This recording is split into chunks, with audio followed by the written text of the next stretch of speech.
ప్రజా సేవకుడికి వ్యాపారవేత్తలకు మధ్య ఈ ఎన్నికలలో పోటీ జరుగుతున్నదని సిపిఐ గుంటూరు తూర్పు నియోజకవర్గ ఎమ్మెల్యే అభ్యర్థి జంగాల అజయ్ కుమార్ అన్నారు.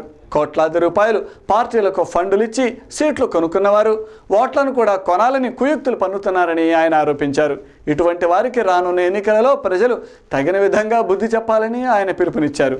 గుంటూరు తూర్పు నియోజకవర్గం నుండి కాంగ్రెస్ పార్టీ ఎమ్మెల్యే అభ్యర్థిగా షేక్ మస్తాన్వలి, టీడీపీ అభ్యర్థిగా మద్దాళి గిరి, వైఎస్ఆర్ కాంగ్రెస్ పార్టీ అభ్యర్థిగా మహమ్మద్ ముస్తఫాలు ఎన్నికల బరిలో నిలిచారు.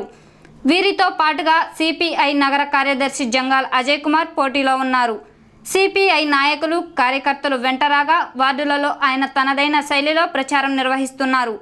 ఆదివారం ఎన్నికల ప్రచారాన్ని నిర్వహిస్తూ అజయ్ కుమార్ మీడియాతో మాట్లాడారు.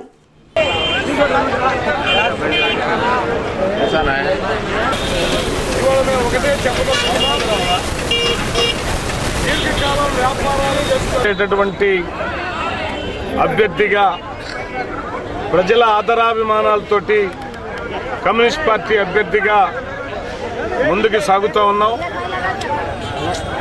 ఇవాళ జరుగుతున్నటువంటి ఎన్నికలు నిరంతరం ప్రజాసేవ చేసేటటువంటి ప్రజాసేవకుడికి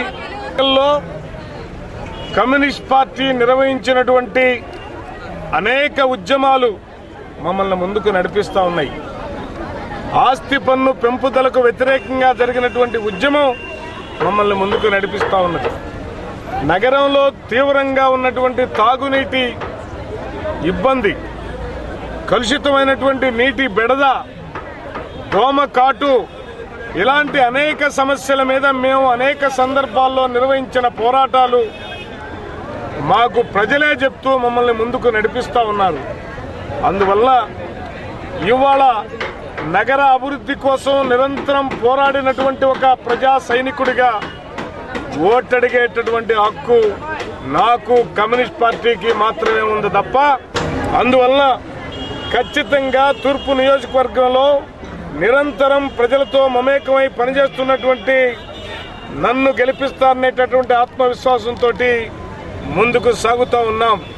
అందువల్ల ప్రజలందరూ కంకి కొడవలి గుర్తుపైన ఓటేసి నన్ను గెలిపించ